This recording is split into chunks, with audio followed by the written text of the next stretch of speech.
Hello, and welcome to the first episode of Crip Life. This is an effort to document how I have to modify my life in order to do some of the things that I'd like to do, and maybe offer some inspiration or motivation maybe for another person who has to adapt things in their lives to make them work for them. Perhaps they can glean some information from the videos I post. In no way do I want to say that they are educational. Hopefully just infotainment, if you will. I just kind of want to show how I've had to adapt to do things and show you a part of my life. To give you a little background, what's put me here is I'm a quadriplegic, meaning I'm paralyzed in all four limbs. Yes, I can move my arms around a little bit, but my hands don't work. I can do what they call tenodesis grip, where I can pick things up like my phone. I can pick, but other than that, other than things that are maybe a pound, 2 pounds, I can pick some things up, a lot of I can work the remote control with 2 hands, and I'll show you how I do that in an episode. I'm going to show you how I do a lot of different things, how I prepare food, how I get to appointments, how I get in out of bed. But today I'd like to show you how I deal with a problem we face here in the Northeast in the winter. Like many people, I have to plow my driveway so that I can get in and out, and the plethora of aides and people that come to help me out during the day. I have a long driveway that's very steep. It's like 700 feet long. So if I don't keep it clear, people have a hard time getting in or out. Now, it is winter, and being paralyzed, I don't shiver anymore, so I can't regulate temperature. I don't sweat either in the summer. So to help me combat the cold, I wear a heated jacket, and I wear a windbreaker over top of that to capture the heat inside that heated jacket.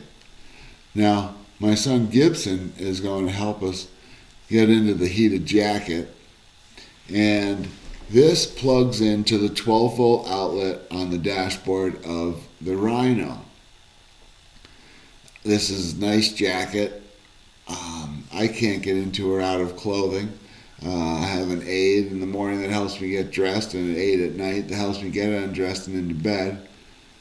So I need help getting clothes on, with the exception of a t-shirt or a shirt. But now Gibson will get me zipped up, and of course this will want to be a hassle because the zipper wants to catch on the inside flap. The weather stripping, if you will, keeps the wind out. But you'll see Gibson pull a cord out with a plug on it from my pocket, and that's what we plug into the Rhino. And Gibson's going to go ahead and get my other jacket on here in a minute.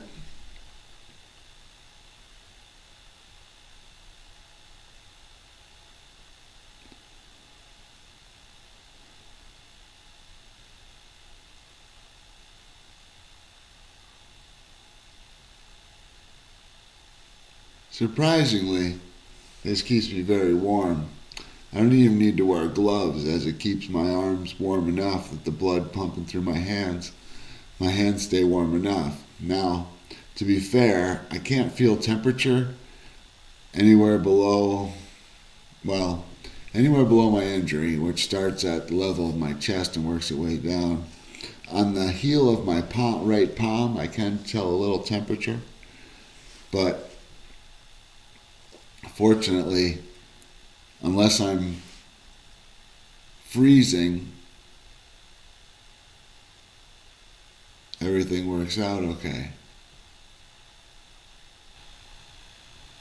Now that we're getting my jacket on and getting me zipped up, we'll be able to head out to the garage, where I'll show you how I get into the Rhino.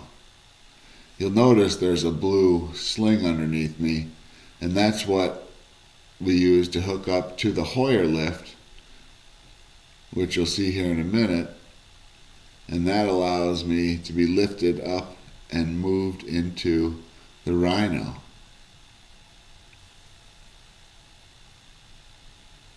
This is the Hoyer that I mentioned.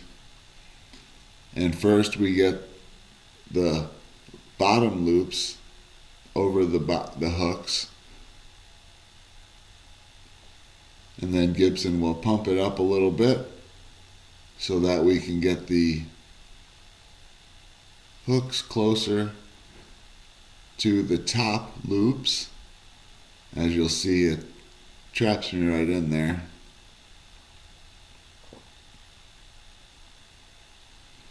Now Gibson will pump me up till I'm hanging in midair.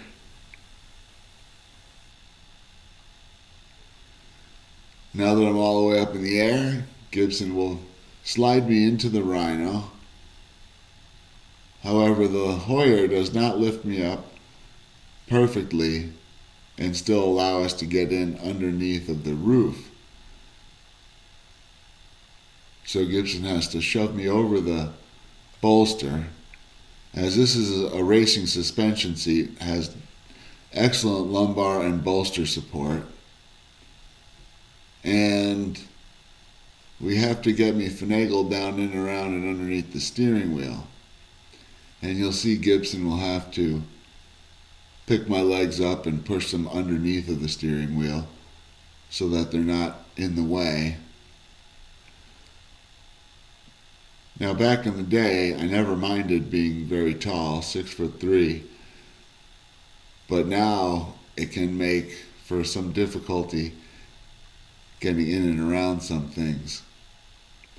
But now that Gibson has got me sitting in the seat, I gotta scoot myself back so that I'm back in the seat as best I can and sitting as upright as I can.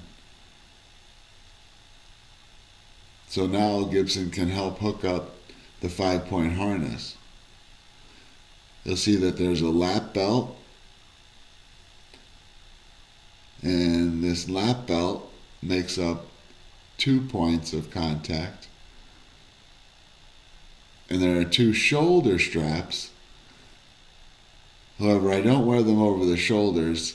I wear them underneath my arms, and that gives me some good lateral support.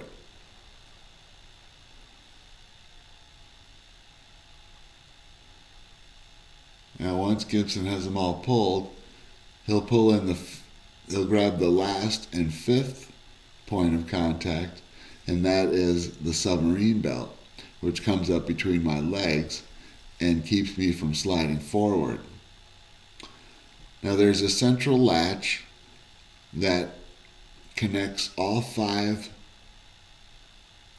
straps to each other at a central point. You can see Gibson working on clasping that now. Once we have it clasped, Gibson will start to tighten each strap individually, starting with the lap belt, and then he'll work his way up to the shoulder strap.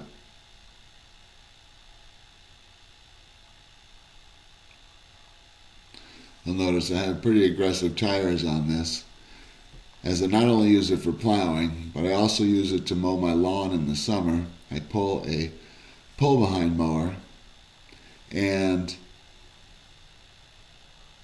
when I'm feeling like getting out and having some fun, I take this out in the woods and do some four-wheeling. That's why there's a bunch of mud splattered on the door.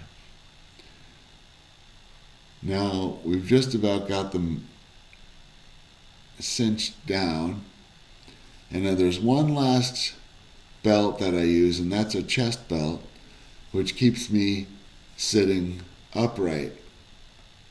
As I start to drive, I tend to slouch forward, and this keeps me from falling forward and also gives me some more lateral support.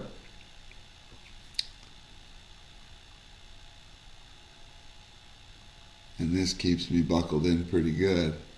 Yeah, so now that we're inside the cab, I can kind of show you how everything works. Down here I've got a winch, but which raises or lowers the plow. And over here, like I said, I got my gas, and I've got brake.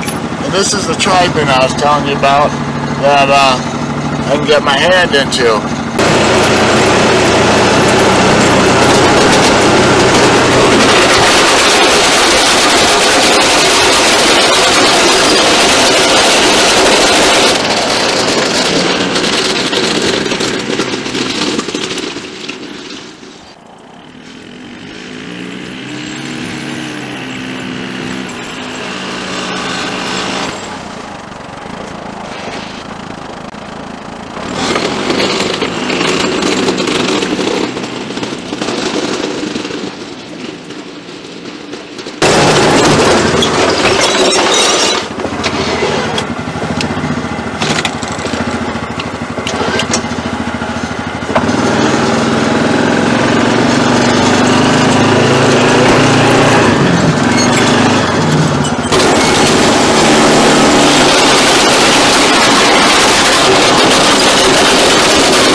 As you can see, plowing is the most exciting activity in the world. It's a bunch of back and forth and monotonous, mundane tasks, but it gives me a sense of accomplishment. Something I don't get every day, as I don't work anymore and don't have that productive sense at the end of each day. You can also see that the Rhino performs just like a small 4x4 and clears the snow pretty well. This will even push 12 inches of heavy wet snow, downhill of course. I hope you've enjoyed today's video, and I hope that you come back to Crip Life to watch more of my episodes. There's Maya girl. And soon we'll see my other helper, Slater. But if you'd please subscribe, like, and share this episode, I'd greatly appreciate it.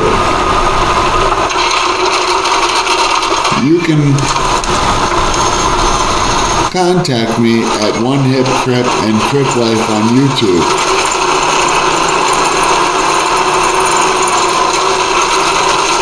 Look forward to more episodes.